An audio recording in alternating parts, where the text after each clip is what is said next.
Brasil, não na maior economia do mundo, né? A gente tem uma indústria de fundos de investimento com mais de 9 trilhões de reais, mas sabe que tem uma concentração muito grande, como a gente falou aqui ao longo do dia, ao longo da tarde, com ativos que estão em renda fixa, né? Mais de 80% desses ativos estão em renda fixa no Brasil. E esse desafio aqui é evidente, né? Como fazer para isso mudar? A gente viu muitos avanços, como o Greg falou, né, ao longo do último ano, né, com mudanças regulatórias super importantes, né, e principalmente mudanças estruturais. Como é que a gente imagina aqui que vai ter esse desafio de impulsionar o mercado local e transformá-lo ainda mais relevante do que já é? Né? Do que já é, que eu gosto muito de trazer essa frase, porque o Brasil ele é, de fato, um dos maiores mercados do mundo em termos de investimentos. E o quanto é importante a gente estar atento a isso e trazer mais inovação, e trazer mais evoluções nesse sentido. Então, aqui eu vou abrir com você, Maeda. Ao longo desses últimos anos, né, acho que você fez essa transição, ao longo desse último ano, da transição de um lado do regulador, né, agora acho que para o lado da B3, aqui para o lado do mercado, e não tenho como deixar de perguntar para você e trazer um pouco aqui do aspecto regulatório. Então, a CVM 175 e 179 modernizaram, do ponto de vista regulatório, profundamente esse arcabouço que existe de governança, estrutura e transparência aqui no mercado local. O investidor evoluiu bastante ao longo dos últimos anos, né? A regulamentação acompanhou, como a gente viu aqui acontecendo, e o mercado começou a mostrar os efeitos positivos disso. Que avanço que você considera aqui que foram, de fato, transformadores, né? E o que ainda precisa acontecer para a gente consolidar essa posição, de mudança aqui no Brasil? Em relação à sua pergunta, até se me permite, né, eu não queria falar tão especificamente da 175 e da 179, até porque a audiência já deve estar bem cansada de me ouvir falar dessas normas, né? Então, eu vou tentar fugir um pouco disso, mas usar 175 e 179 como exemplos do que eu acho que são tendências já bastante consolidadas da regulamentação de mercado de capitais. Tá? Quais são essas tendências? Eu vou citar duas aqui, né? Enfim, para também não tomar muito tempo, mas duas das mais importantes na minha cabeça. Né? Uma delas é uma nova visão do papel, né, que a CVM atribui a si mesma, né, na regulamentação do mercado. Né? Eu vejo realmente assim, uma evolução muito clara, gradual, né, mas agora já bastante madura, né, de uma CVM que outrora tentava proteger o investidor e muitas vezes vedava acessos, muitas vezes bloqueava produtos, etc., para uma CVM, vamos dizer assim, nas palavras do nosso ex-presidente, né, meu grande amigo JP, né, o João Pedro Nascimento, né, mais inclusiva, mais democrática, etc., baseado numa constatação de realidade de que nem se você quisesse conseguiria mais controlar, né, o acesso dos investidores a muita coisa. Né? Isso realmente mudou muito no mundo, né? Com internet, redes sociais, enfim, todo esse mundo de tecnologia que a gente tem hoje. Né? O fato é que o investidor ele chega onde ele quiser com muita facilidade, inclusive no exterior, em ativos exóticos, né? Enfim, derivativos, cripto, o que for. Né? E, enfim, você não consegue mais conter isso. Acho que a CVM, essa ficha foi um pouco caindo ao longo dos anos na cabeça da CVM e ela foi mais migrando para um modelo de fazer as coisas no sentido de, olha, vamos tentar entender para onde o investidor realmente está indo, né? E vamos tentar desenhar opções alternativas, né, reguladas, né, que possam oferecer isso de uma maneira diferenciada, né, enfim, ou com bons trade-offs para esse investidor. Né? E a gente vê muitos exemplos disso. Né? Justamente os produtos criptos são um exemplo, os produtos para o exterior são outro exemplo, né? Tudo isso está no 175. E dentre tantos outros exemplos, a 175 é um excelente exemplo disso. Né? E aí, uma segunda abordagem da CVM agora, né, para fechar, né, que eu acho que também tem evoluído muito ao longo do tempo, né, e aí a 179 é um exemplo melhor disso, né, que é essa preocupação da CVM com transparência. Né. Não que, enfim, isso seja uma coisa nova, né, a CVM sempre se preocupou com isso, né, mas acho que isso ganhou uma tônica ainda mais intensa nesses últimos anos e a gente tem chegado em níveis de detalhamento, de engajamento da CVM nesse tema muito intensos. Né? A 175 também tem muito disso, né, de transparência, especialmente de custos, né? Mas a 179, ela foi, sei lá, assim, vamos dizer, o mote central dela foi muito essa questão da transparência, também de custos. Né? Aliás, esse tema, transparência de custos, especificamente, tem sido o grande subcapítulo, né, do tema transparência. Acho que até para o outro lado ali, né, transparência de outras coisas, riscos, etc., a CVM tem sido até mais ciosa, tentando ponderar melhor ali o custo-benefício, né? às vezes já chegando a conclusões assim de um certo overload de informações, né, e até recuando um pouco, mas enfim, um melhor disclosure, né, ao invés de um maior disclosure, né, mas realmente na questão dos custos a CVM ainda tem investido muito, né, e até como uma ferramenta mesmo de promoção de competição, né, de enfim, né, inovação também, né, para o investidor ganhar, né, se já não tem, né, essa consciência cada vez maior, né, de olhar o custo realmente como uma variável importante, né, para além dos riscos e retornos, né.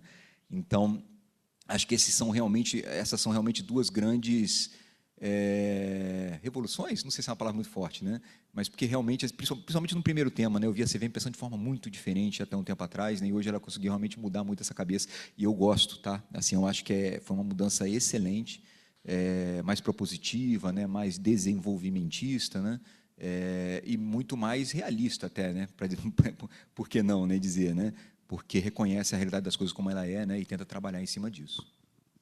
Assim, a gente fala, né, Maeda está trazendo aqui a evolução da regulação, e esse olhar um pouco diferente do regulador, que não adianta ficar só protegendo, né, Maeda? Mas a gente continua tendo, principalmente entre os investidores institucionais, uma concentração muito grande em renda fixa, né? E fala-se muito assim, a renda fixa está alta, mas isso também é verdade quando as taxas de juros estavam mais baixas, né? Então, eu queria te provocar um pouquinho, até trazer um pouco da tua experiência, o que falta? Falta produto, falta mentalidade, falta incentivo, por que esse apego tão grande à renda fixa? O investidor institucional tem características muito diferentes, assim, né? E a taxa de juros é um componente importante, mas não é o único. Para ter uma ideia, os fundos de pensão públicos americanos, entre 2001 e 2025, 2021 e 2025, enquanto a taxa de juros americana saía de quase 0 para mais de 5, reduziram sua exposição à renda fixa. Então, quando a gente olha no mundo, a alocação dos fundos de pensão dependem basicamente de 4 fatores. Um é o ALM, né, o casamento de ativos e passivos, e aí influencia bastante a taxa de juros e outros eventos macroeconômicos. O segundo ponto é a contabilização, a forma que você contabiliza os ativos e os passivos dentro dos balanços dos planos. Então, no Brasil, você contabiliza o passivo, né, faz uma média de títulos públicos, uma média de 5 anos dos títulos públicos que tem a mesma duration do passivo do plano. Mas, na parte do ativo, você contabiliza quase tudo a mercado, à exceção de títulos públicos, que você pode colocar na curva. Isso faz com que você baixe muito a volatilidade do plano. Para você ter uma ideia, na Inglaterra, na década de 90, a forma que eles contabilizavam ações nos planos de previdência era um negócio interessante. Você projetava a expectativa de retorno daquela ação e descontava pela taxa de juros. Então, a taxa era baixa, a expectativa era alta, o país crescendo, etc. E os fundos de pensão britânicos chegaram a ter 80% em ações. Hoje a regra mudou, eles têm 40%. O terceiro ponto é a questão da solvência. Embora a gente sempre fale que o investidor de fundo de pensão é um investidor a longo prazo, na realidade, ele anualmente avalia a sua questão de solvência. É mais ou menos você dividir os ativos totais pelos passivos totais. Se esse índice for abaixo de 1, quer dizer que tem a chance de você ter um déficit no futuro. Não necessariamente ele vai acontecer, mas tem essa possibilidade. E aqui no Brasil, se você baixar de 1, você tem que criar um plano de reequacionamento do potencial déficit. E aí, outros países, essa relação é mais baixa, é 0,80, 0,70. Então, quanto mais baixo for essa taxa de solvência aceita, maior a probabilidade do fundo de pensão correr riscos. E o quarto ponto é o que acontece quando existe um déficit. Então, você pode ter várias questões. Quando existe o déficit, eu tenho que cobrir esse déficit imediatamente, então isso faz com que eu fique mais conservador, porque se tiver um déficit, eu vou ter que cobri-lo já. Eu posso financiar esse déficit a longo prazo. Esse déficit vai fazer com que eu tenha que aumentar as contribuições dos participantes e das empresas, ou vou ter que reduzir o benefício. Então, todo esse conjunto é o que define um pouco a alocação. E aqui no Brasil, além disso, nós temos o Tesouro Brasileiro que emite 1/4 da dívida em títulos indexados à inflação, o que é uma coisa rara no mundo desenvolvido. Raramente você tem nesse tamanho. Por exemplo, o Tesouro da Holanda não emite títulos indexados à inflação. E a Holanda possui um dos maiores sistemas de previdência do mundo, que representa 140% do PIB. Então, o que eu acho que aqui acontece é que você tem uma regulação que induz o investidor institucional a comprar título público. E a mentalidade, eu acho que dos gestores, ela está, de certa forma, eu não diria atordoada, mas anestesiada, porque você vai comprando tanto título público há tanto tempo, que hoje está no limite máximo. Está no limite máximo. Nós estamos falando de 77% em título público. E também a gente trata o título público como se não tivesse risco nenhum. Então, eu acho que tem muito a ver, não é uma questão de mercado, eu acho que o mercado brasileiro é um mercado de muita criatividade, muito sofisticado. Então, eu acho que é mais uma questão, de fato, de regulação.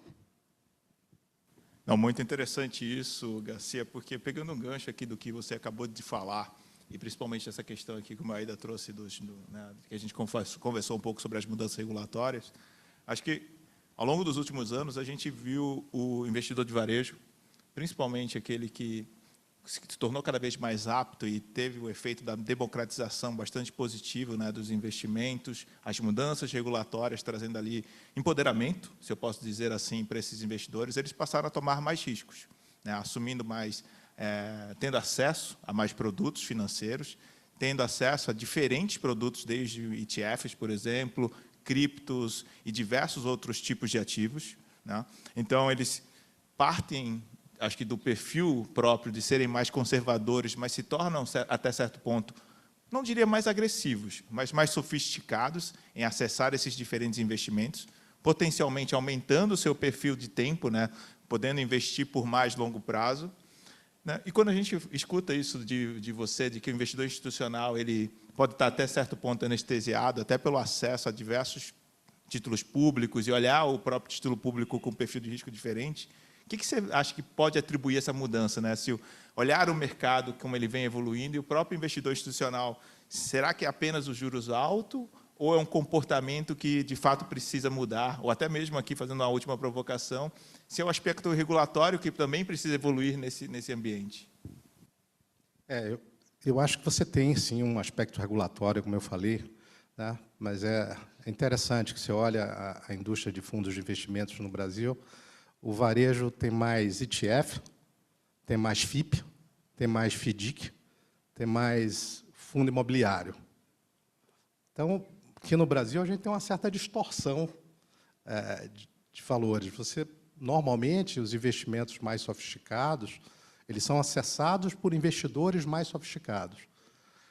Quando você olha o que acontece hoje, grande parte dos grandes investidores mais sofisticados, eles investem de forma mais passiva, buscando beta e utilizando muitos ETFs, e vão para os alternativos em busca de alfa. Esse comportamento fez com que os investidores, as grandes indústrias de pensões, se a gente considerar as 7 maiores indústrias de pensões do mundo, a alocação média hoje é 50% em ações, 30% em renda fixa e 20% em alternativos. Recentemente saiu uma pesquisa, um trabalho do BS, que faz uma pesquisa que chama Global Family Office Report, de 2024. Interessante, eles fizeram essa pesquisa com family offices dos Estados Unidos, da Europa, da Suíça, especificamente, do Oriente Médio, da Ásia. E nessa pesquisa, você vê que o consolidado das famílias, hoje, investem 42% em investimentos alternativos. E se olhar especificamente as famílias da América Latina, eles investem 31% em alternativos. Então, e por quê? Por que que toda essa gama de investidores institucionais foram para os alternativos? Tá? Também tem um estudo do JP Morgan, que eu acho que representa bem isso. Ele pegou de 89 até 2023 e viu todas as alocações entre renda fixa e renda variável e acrescentou 30% de investimentos alternativos. Em todos os casos, diminuía a volatilidade e aumentava o retorno. Então, não é à toa que isso está acontecendo. Eu acho que é um negócio interessante, que a última carta do CEO da BlackRock, do Larry Fink, foi muito interessante, né? E ele falava um pouco desse comportamento, como as pessoas físicas, democratização do capital, como terão acesso aos investimentos alternativos cada vez mais. Ele imagina que vai dobrar nos Estados Unidos nos próximos anos, e justamente via ETFs, né? Acessar alternativos via ETF. Então, eu acho que tem aí um caminho para a gente andar do ponto de vista da regulação. Óbvio que uma queda da taxa de juros e o impacto disso numa NTN-B que fica abaixo da meta atuarial, certamente vai fazer com que o investidor institucional brasileiro, o fundo de pensão, fique desconfortável em fazer um investimento abaixo da sua meta atuarial, que hoje está tranquilo, né? Ele tem uma meta de 4, 5, compra um NTN-B, casa, não olha nenhum risco do Instituto Público, ele está muito tranquilo e vai para casa, vai para a praia e tal, e ainda bota tudo na curva, então fica muito simples. Não, perfeito. Vou fazer só uma brincadeira aqui, mas acho que todos nós, ao longo do dia, vamos chegar a uma conclusão que a taxa de juros mudando vai ter um efeito bem positivo, acho que para toda uma indústria. Verdade. Maeda, eu vou voltar no 175, 179. Não pense que é perseguição, não. É só porque você tem muito conhecimento do assunto. Mas no caso da 175, por exemplo, ela trouxe muita flexibilidade para os fundos, né? Você permite ali múltiplas classes de ativos, ela dá muita flexibilidade. Queria entender como é que essa evolução pode ajudar a dar escala para alguns produtos de estrutura mais sofisticada, como um ETF, e se isso, de alguma forma, vai estimular o investidor institucional ir para o ETF. E eu queria acrescentar mais uma coisa. Você falou da questão de dar mais visibilidade para os custos. Então, se também isso pode ser importante para que o institucional acabe abraçando produtos mais sofisticados. Eu queria jogar para novas fronteiras, novos produtos que a gente vê pela frente aí. Não, tranquilo, Raquel. Interessante essa pergunta. Não, com certeza, sim, né? Aliás, assim, de novo, né? Um grande mote da 175 e classe e subclasse foram um outro exemplo disso, né? Não um único, né? Ela foi uma norma muito desenhada para realmente tentar criar, né, um pavimento, né, uma arquitetura regulatória ali, né, uma plataforma base regulatória, né, que fomentasse inovação mesmo, né? A ideia foi essa, né? Esse era assim muito, né, um mindset em todas as discussões, né? De novo, né, vamos tentar aqui, na medida do que for possível, né, viabilizar que os fundos ofereçam aquelas alternativas que eu mencionei antes, né, ao que está ali do lado de fora, né, no mundo desregulado, etc., né, e trazer isso aqui para dentro de alguma maneira, né? Obviamente, não só porque a gente gosta da indústria de fundos, né, lá na CVM, né? Lógico que a CVM gosta sim da indústria de fundos, né? Mas sim porque trazendo um investidor para dentro do mundo regulado, enfim, a nossa crença é que isso agrega valor para ele, né? Agrega transparência, agrega sindicabilidade, visibilidade, fiscalização de alguém, etc, etc, etc. Não vou ficar aqui repetindo, né? Mas enfim, o mundo regulado, comentaram muito aqui no painel anterior, né? O nosso mercado realmente é muito regulado, mas a CVM tem por convicção que essa regulação tem um valor, ela entrega, né, um adicional para o investidor mesmo. Mas, enfim, no caso das classes e subclasses, percebam, né, acho que existe mesmo aqui um potencial muito interessante de uso, né, que vai muito além do caso clássico, né, que todo mundo ficava comentando ali, mais óbvio, né, de transformar as estruturas master feeder em algo ali monolítico, né. Óbvio que é um caso de uso assim, bastante óbvio mesmo, né, bastante, né, e até muito inspirado no que acontece lá fora, mas tem todo um potencial de coisas que você pode imaginar em cima de classe e subclasse, né? Exemplo, né? Poxa, a minha estrutura de investimento ele exige ali um buffer de liquidez, né? Eu posso segregar subclasses, né, abertas e fechadas, com condições distintas de liquidez, para viabilizar, né, a minha estrutura ali, a minha estratégia que exige um bufferzinho de liquidez, por exemplo, né? Aliás, assim, subclasse de novo, né? Falei isso 1 milhão de vezes, né? Mas assim, é importante a gente ter esse conceito, né? Como mecanismo de administração de passivos, né? Passivos que eu digo clientes, investidores, né? Você consegue brincar com muita coisa aqui, né? Então, você falou, por exemplo, do caso do ETF, né? Poxa, o ETF é um produto assim? É um produto que lida com mais de um público, né? Óbvio que sim, né? Você tem ali o investidor de varejo que está negociando as cotas no secundário, né? Como se fosse ali, né, um fundo fechado, etc., ou uma ação, enfim, né? Tem gente que faz essa comparação. Você tem também lá o agente autorizado na outra ponta, que trabalha no mercado primário criando, destruindo cestos, investidor profissional, etc., né?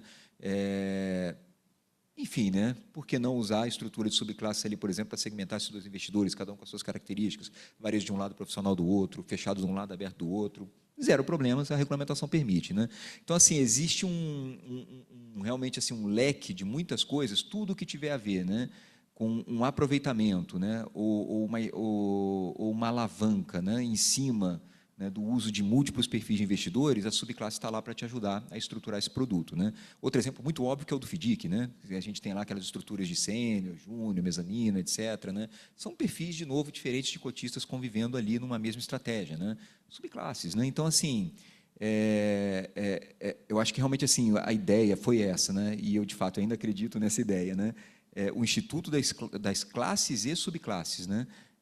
Mas aqui eu explorei mais exemplos das subclasses, né?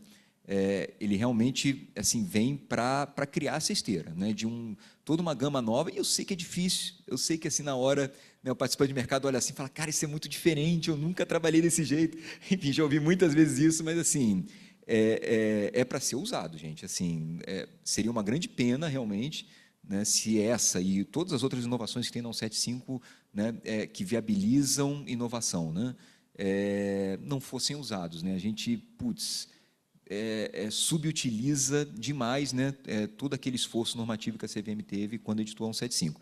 Então, eu tenho, sim, essa esperança, inclusive, de trazer institucionais que podem compor uma subclasse específica ali, né, dentro de características típicas para aquele institucional, né, com custos menores, obviamente, o institucional, né, é um cara capacitado para brigar por isso, né, e trade-offs ali, de liquidez mesmo, né, isso está super dentro do LM de um fundo, né, médio, né, de um fundo de pensão, né, etc., etc., e ele ali convivendo com outros perfis de público, escalando um produto, né, de forma muito melhor. Então, eu realmente acho, assim, acredito bastante que vai dar muito certo, vai ser bem usado pela indústria, ainda que leve algum tempo, né, até a indústria se acostumar com esse conceito, que, de fato, é muito novo, né.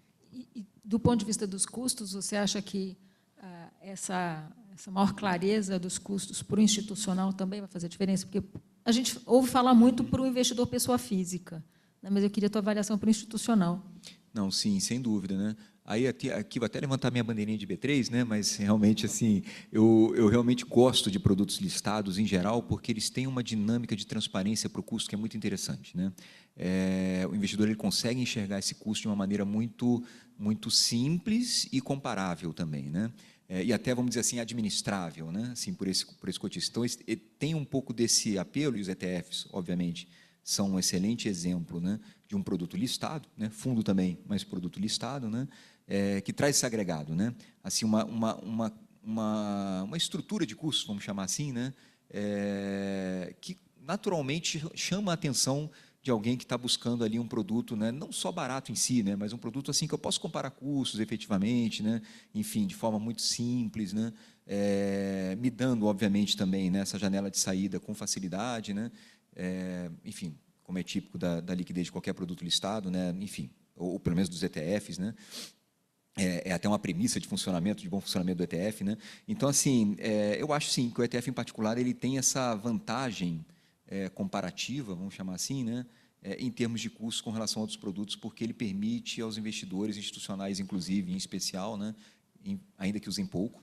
né, os ETFs ainda, né, mas ele tem essa vantagem comparativa para um investidor que busca essa jornada, né, de conseguir usar realmente o custo como uma variável de escolha. E aí vou fazer uma pergunta para os dois. Existe algum produto ou algum movimento que vocês acham que está um pouco adormecido e que vocês acreditam que pode ser uma tendência para os próximos anos? A gente falou de ETF, mas vocês veem alguns outros produtos? Eu acho que hoje eu acho que o produto mais adormecido é o produto de ações. tanto do ponto de vista passivo ou gestão ativa, pelos dados da Ambima, o percentual de fundos de ações sobre o total da indústria é o menor em 25 anos, tá? Em torno de 7%. Se você olha o mercado institucional, os fundos de pensão têm hoje, na média, 9% alocado em ações. É o menor percentual de toda a história. E a gente vê, recentemente, né, recorde de recompra na B3, tanto de quantidade quanto de volume, recompra dos controladores, né? Eu acho que foram 126 recompras aprovadas, com quase 5 bi, entre fechamento e recompra parcial. Então, eu acho que isso é um melhor indício de que as ações estão, de certa forma, subavaliadas.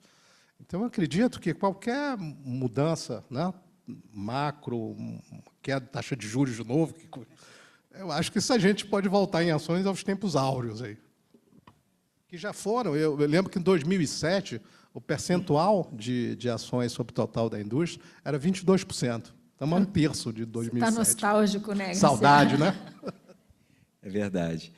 Falando aqui mais especificamente sobre o institucional, né, que eu acho que é um pouco a pegada aqui, porque eu acho que para o varejo a resposta seria diferente, né?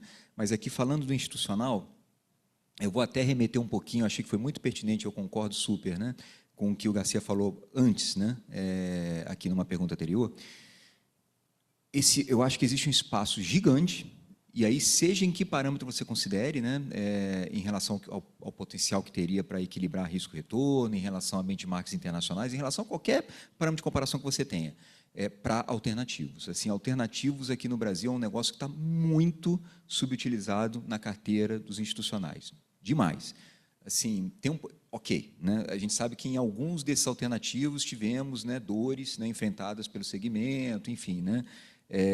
Dores que já têm até um tempo bem razoável, né? A gente está falando aqui de 10 anos atrás, né? Mas que assim machucou, né? E os institucionais até hoje ali, né? Brasileiros domésticos, né? Até hoje os internacionais continuam investindo, né? Mas assim, os brasileiros domésticos eles realmente estão bastante ainda receosos, né? Eu acho que tem, aliás, até mais um argumentozinho que eu colocaria naquele que você falou, né? Poxa, o institucional não investe por isso, para aquilo. Acho que também tem um certo quê ali, justamente desse receio, em função desse histórico, e não quer, né, sofrer aquela dor de novo. O machucado que fica ali, a exatamente, cicatriz. ficou aquele machucado ali, né? E ele ainda vê a cicatriz, né? Então, enfim, né? E realmente tem até uma questão ali do regulador deles, né? Em relação a como enfrentou essas situações que, putz, também criou um ruído ali, enfim, né? Ok, faz parte, né? Mas a gente precisa realmente resgatar a essência da coisa, né? O private equity, por exemplo, é um produto fundamentalmente assim feito para esse tipo de institucional, né? Assim, putz, é muito encaixado e de novo, eu não estou falando de chute, né? Assim, o benchmark internacional é esse, né? Fundos de pensão investem, sei lá, trilhões, né, em produtos de private equity no mundo, né? Então, eu acho que esse caminho do alternativo, né? E aí, seja no private equity com uma pegada mais de retorno mesmo, né? Porque já investiram muito nisso, né? Seja para outros produtos alternativos, né? E aí realmente tem barulhos no meio do caminho. Tem questão de tributação, né? Que aí, enfim, né, acaba isenta o outro lado, né? E aí afeta o yield, e aí já não interessa para o institucional. Enfim, eu francamente assim não gosto desse modelo tributário que a gente tem aqui no Brasil, né? Poderia ser uma coisa mais uniforme, horizontal, né? Para não criar tanta disfunção alocativa, mas é o que a gente tem, né, para hoje, né? A 303 até de uma certa forma tentou, né, corrigir parcialmente isso, né? Mas para os outros alternativos, eu acho que a gente também tem um grande esforço para fazer aqui, né, imobiliários, FDICs, né, para que eles ampliem a participação nas carteiras institucionais, porque isso faz muito sentido, gente. É o que o Garcia falou mesmo, e eu repito aqui, né? Acrescentar alternativas, poxa, a alternativa é um produto arriscado, né? É um produto, né, complexo, aquela coisa, mas se você agrega em dada proporção, né, bem Markowitz mesmo, né, na carteira do institucional, alguma fração ali, né, bem maior do que eles têm hoje, francamente, né? Tem coisa em que eles simplesmente nem investem, né? Assim, certificados recebíveis, FDICs, enfim, basicamente nem investem. Então, assim, se você aumentar nessa proporção super adequada ali, né, na carteira deles, né, essa participação de alternativos, o risco agregado ele cai, né? E o retorno agregado, obviamente, ele sobe, né? Então, realmente, a gente tem aqui até um education mesmo, né? De, putz, cara, assim, olha o que você está perdendo, né? E no mundo inteiro é assim, né? De novo, né? Não porque o Brasil realmente ele é bem diferentão, né, nesse aspecto. Eu ia comentar aqui, escutando o Maeda falar e a gente falando de private equity, é curioso que, vou voltar aqui, né? O investidor pessoa física ele fez exatamente isso sem ir para o private equity. Ele foi para o cripto, ele foi para algumas outras alternativas, mas tentou buscar exatamente esse caminho que você comentou. Verdade, foi para fora. E o cripto é proibido para o fundo de pensão, pela regulação. E algumas outras, investimento no exterior, o limite é 10%. Mas parece pouco, tá? Mas eles têm 1%. Private equity tem 0,80%. Então, é um perfil muito conservador, né? Como a gente falou antes. E com isso, eu queria pedir licença para fazer mais uma pergunta aqui para o Garcia, daí eu já passo para você. Que a gente trouxe aqui o painel de inteligência artificial, o Roberto Campos Neto falou disso, depois a gente teve outro painel, e o uso da inteligência artificial, inclusive, em curadoria, em formação de portfólio, etc. A gente já tem o papel dos consultores, dos assessores. A Itajubá ela é uma empresa que se destacou pela curadoria aí na seleção dos gestores, né, e das estratégias. Como é que fica esse quadro com tantos agentes? Né? A gente usou o termo do agente. Com tantos agentes, como é que fica esse quadro do curador aí? Né? Como é que fica esse papel do distribuidor institucional? E até te perguntar se a questão da remuneração por FII, né, ou por rebate, se isso também influencia nesse papel. Eu acho que essa questão da curadoria, eu acho que, se você olha o Brasil, tem 31 mil fundos de investimentos. Então, fora os outros ativos, né? As outras possibilidades em outros ativos. Então, eu acho que curadoria vai ser sempre importante. Quando você pensa em curadoria, tem, obviamente, uma parte que é muito quantitativa, que as tecnologias já mais antigas já tinham até, você conseguia fazer coisas muito mais rápidas e etc., e que a evolução disso vai ser infinita, né? De avaliar quantitativamente retornos, classes de ativos e tal. Eu acho que essa parte vai ser completamente dominada pela inteligência artificial. Mas tem um outro processo que eu julgo até mais relevante, que é a parte qualitativa. E essa parte, eu acho que a inteligência artificial pode ser usada, e, de certa forma, já está sendo usada, em alguns pedaços dessa parte qualitativa. A primeira parte qualitativa são pessoas. O que é um gestor de ativos, né? É um andar, computador, mesa e pessoas. O que tem valor são as pessoas. Então, toda a parte de você fazer um background check dessas pessoas é uma questão fundamental. E, antigamente, na Itajubá, a gente tinha 2 escritórios de advocacia especializados nisso. Levava meses para você conseguir pegar em todos os cartórios, ir na Receita Federal, na CVM, no Banco Central, não sei, quando terminava essa rodada, já estava velho, até, né? Eu tinha quase que começar de novo. Hoje você faz isso em horas. Assim, negócio muito, muito rápido. Um outro ponto que a gente julga muito importante é a parte de conflitos de interesse. Será que o gestor tem algum conflito de interesse? Por exemplo, eu sou um gestor de um fundo imobiliário, mas tenho uma construtora, e eu presto serviço para o fundo imobiliário. Então, você tem que avaliar corretamente os conflitos. Eu acho que essa tecnologia toda instalada, né, e vai melhorar muito, permite que você cheque isso com muita rapidez. Agora, tem outros processos, assim, lá no Itajubá, a gente procura olhar 15 pontos que nós achamos que são fundamentais para você avaliar um gestor. Isso passa por uns 200 e poucas perguntas. Depois dessas perguntas, tem uma due diligence. E nessa due diligence, tem questões que são confidenciais e que você não vai achá-las na internet. Por exemplo, qual é a remuneração das pessoas? Isso é uma coisa muito importante, né? A forma de você incentivar o seu time para ver se aquele asset está no caminho certo. Você está incentivando as pessoas na direção correta, não só de ganhar dinheiro, mas de proteção de capital e etc. Isso é muito importante, são dados que a gente não vai conseguir extraí-los para usar tanto a capacidade da inteligência artificial. Então, acho que nessa parte de curadoria, muita coisa a gente ainda vai ter que tratar do modelo da forma antiga mesmo. Tá? Agora, a parte de distribuição, eu acho que tem aí alguns usos, sem dúvida. Quanto menos complexo o investidor, assim, uma pessoa física hoje já tem modelos que permitem que você faça uma carteira, né, conversando com a inteligência artificial, montando sua própria carteira. Então, acho que isso pode ser uma coisa que evolua. Em relação à remuneração, eu acho que a remuneração ela tem um contexto maior, mais amplo, que é de que forma você quer que a venda seja realizada. Se você procura ter uma venda, digamos assim, mais correta, ou seja, se você retirar o conflito de interesse do vendedor, tá? Então ela tem que ser uma coisa mais ampla, onde você busca vender o produto certo para o cliente certo. Tá? Então, esse é um ponto fundamental do que a gente olha em termos de remuneração lá. Certo? Então, todos os nossos vendedores, eles não têm nem a meta dele quantitativa, ela não tem nenhuma correlação com o FII, nem a remuneração dele. Não tem nenhuma correlação com o FII do fundo que ele distribui. Tá? Que é uma forma da gente evitar o conflito que está na ponta, que você não controla, está só o vendedor e o cliente. Então, você não tem como saber isso, e a forma mais correta é você endereçar isso corretamente. Maeda, não vou deixar você só em CVM, não, tá? Então, pode ficar tranquilo, vou trazer aqui você para o mundo B3, aqui, que é o seu mais recente. Mas, brincadeiras à parte, acho que, falando de B3, a B3 tem um histórico gigante de trazer diversos produtos inovadores, né? A gente viu, ao longo dos últimos anos, uma indústria de fundos imobiliários, FIAGROS, ETFs, que a gente espera muito que vai crescer, mercado de derivativos, que cresceu absurdamente ao longo desses últimos anos.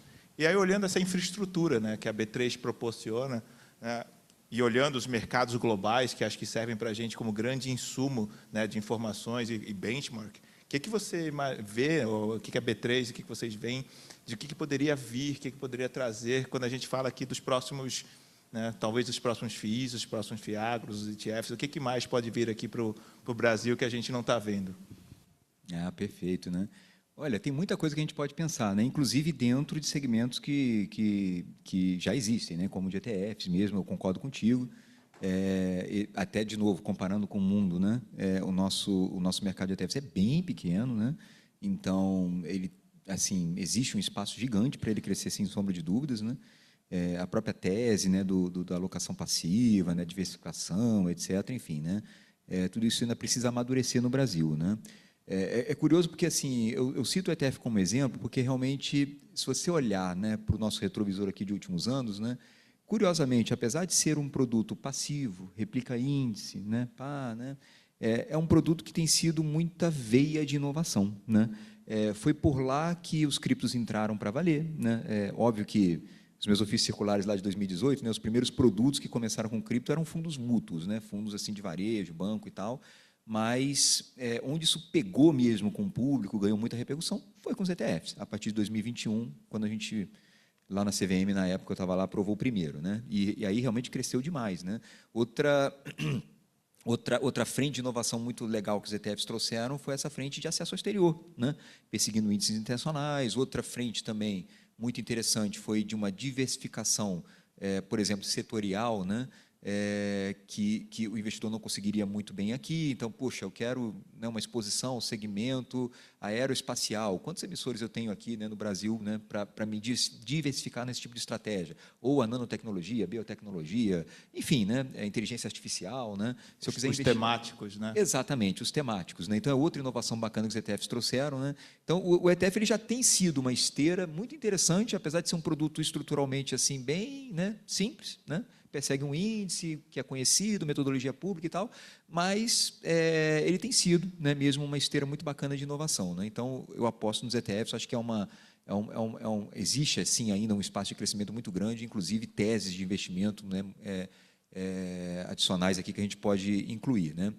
Derivativos também é um outro ponto, né? Assim, o mercado de derivativos, você mencionou bem já, né, na sua pergunta, mas ele, de fato, explodiu nos últimos anos, no Brasil também, mas explodiu mais ainda lá fora, né? Assim, é um mercado que realmente multiplicou muitas vezes, né, no exterior, e realmente, assim, trazendo algumas provocações para a gente aqui no Brasil, né, realmente existem tipos de estratégias derivativas no exterior, né, que nunca foram ofertadas aqui no Brasil, mas a gente precisa, de fato, discutir, né? Olha, né, enfim, prediction markets, por exemplo, né, enfim, está fazendo um sucessaço lá fora, né, assim, e regulado, né, enfim, CFTC olhando nos Estados Unidos, por exemplo, plataformas gigantescas em cima desse mercado, né, aí de novo vem aquela reflexão, e aí, né, a gente simplesmente deixa para lá, né, e aí deixa o investidor brasileiro escorrer pelos dedos, né, abrindo uma conta no exterior para fazer, ou a gente vai pensar seriamente, né, em lançar alguma coisa aqui para ter uma alternativa local, acessível, próxima, vir uma corretora onde ele já tem conta, etc, etc, né? É uma discussão muito fair mesmo para se ter, né? Então, assim, são dois exemplos aqui também, eu estou vendo que o tempo não está, né? Mas, assim, que eu vou deixar registrado, assim, como eu acho realmente que são frentes em que a gente pode evoluir bastante. Estamos chegando bem no finalzinho, mas, assim, se vocês pudessem dar uma canetada mágica aí para acelerar a evolução do mercado, o que está mais incomodando, o que pode destravar? Aqui é sem chapéu de regulador, sem nada, tipo, Sim. tá livre. Você quer falar primeiro, Garcia? Faz de conta que não tem jornalista aqui, fica bem à vontade. Pessoal, isso é off Tá record. certo. Né? Assim, gente, e aí eu vou trazer uma provocação, né? E também sem tentar tomar muito tempo aqui, né? Mas vou explorar a B3 como infraestrutura, né? E aí vou resgatar um ponto que eu coloquei aqui antes, que é um ponto lembrando de novo que a gente está falando aqui mais de institucionais, né? E eu acho que é o grande público ali que a gente tem que tentar, né, atrair mesmo, né? O varejo ele cresceu aí nos últimos 6 anos 10 vezes de tamanho, né, na B3 só no segmento de equities, né? Segmento de renda fixa, a gente já tem mais de 100 milhões de CPFs lá na B3. Né? Então, assim, é um negócio que realmente varejo já está dentro, né? Esse processo amadureceu muito rápido. Mas, falando do institucional, eu acho que a B3 ela pode exercer um papel nisso, sabia? Assim, é uma coisa... Eu estava até conversando mais cedo hoje com a Bima, que está aqui comigo, colega minha, né, que veio me assistir, me prestigiar. E tudo bem, Bima? E ótima ela, hein? Mas, assim, falando um pouco sobre isso mesmo, né? Poxa, será que a gente não consegue, enquanto B3, como infraestrutura, né? Percebe que a infraestrutura é uma ambiência que tem assim uma quantidade absurda de dados, de informações, né? Tudo passa por ali, né? Eu acho que a gente consegue exercitar melhor, né? Já faz isso, tá? Em algumas frentes, mas acho que a gente consegue investir mais nisso, né? Prover assim verificações de conformidade, sabe? Testes mesmo assim, né? Enfim, que rodem, né, informações, troquem, apurem inconsistências, atipicidades, etc., para dar conforto para o outro lado, né? Isso acho que é um negócio que a gente poderia ajudar muito o institucional. Eu falei de institucional, você está com medo? Você está com receio de investir num FII, por exemplo? O que você acha de um relatório assim, né? Que esmiúce o negócio, vá lá na profundidade, faça uma auditoria, vamos chamar assim, né? Com uma inteligência artificial mesmo, por exemplo, né? Ou seja, de que forma for, isso a gente resolve, né? Mas e te dê, né, um reporte super detalhado, né? Que te dê esse conforto, né, para você seguir adiante, né? Pô, de repente isso aí pode ser disruptivo para o cara, sabe? O institucional olhar e falar, pô, realmente eu estava com medo de investir nesse negócio, até porque é verdade, né? Um veículo de private equity, por exemplo, para pegar o exemplo do FIP, né? Ele é menos transparente que os outros, né? Assim, os co-irmãos, outros tipos de fundos, né? E se você conseguir mitigar isso, né? Você conseguir explodir, né, aquele produto para o cara de uma maneira que ele tenha mais conforto, mais visibilidade, né? Poxa, de repente pode ser o que quebre, né? Então, essa resistência. Enfim, fica aqui a reflexão. Olha, eu gostei disso. Maravilha. Aqui, fiquei até pensando aqui, tipo, é quase que dá o investidor ele vai escutar do gestor, vai escutar do mercado, mas agora ele poderia escutar da B3 com uma chancela, vamos dizer assim, um selo de garantia B3 sobre aquilo. Um serviço mesmo, né, que a gente prestasse para ele, né? Acho que pode ajudar. Bom, Raquel, eu acho que a minha canetada ia ser a reforma da Previdência. Porque o Brasil vai ser o país que vai envelhecer mais rápido na história da humanidade. Nosso sistema precisa de alterações urgentes. Quando ele foi concebido, né, nós tínhamos 8 pessoas na ativa para cada um aposentado. Aí nós tivemos, né, toda uma evolução, longevidade, uma redução da taxa da natalidade grande, um aumento da expectativa de vida. Hoje nós estamos abaixo de 4 para cada um, e daqui a 30 e poucos anos nós vamos chegar a 1,6 pessoas ativas para cada um aposentado. Ou seja, isso não vai funcionar. Tá? E alguns países que já fizeram esse movimento estão colhendo frutos muito grandes, importantes. Se você olhar hoje, se a gente somar todos os instrumentos de previdência no país, né, os fundos fechados e abertos, etc., isso dá 25% do PIB. Os países que fizeram o dever de casa, né, como a Inglaterra, tem 90% do PIB, a indústria de previdência. Os Estados Unidos tem 130%. A Holanda tem 140% do PIB. O Canadá e a Austrália têm 150%. E aqui do lado, o Chile tem 80%. Pô, imagina essa quantidade de recursos, o que faria no nosso mercado de capitais.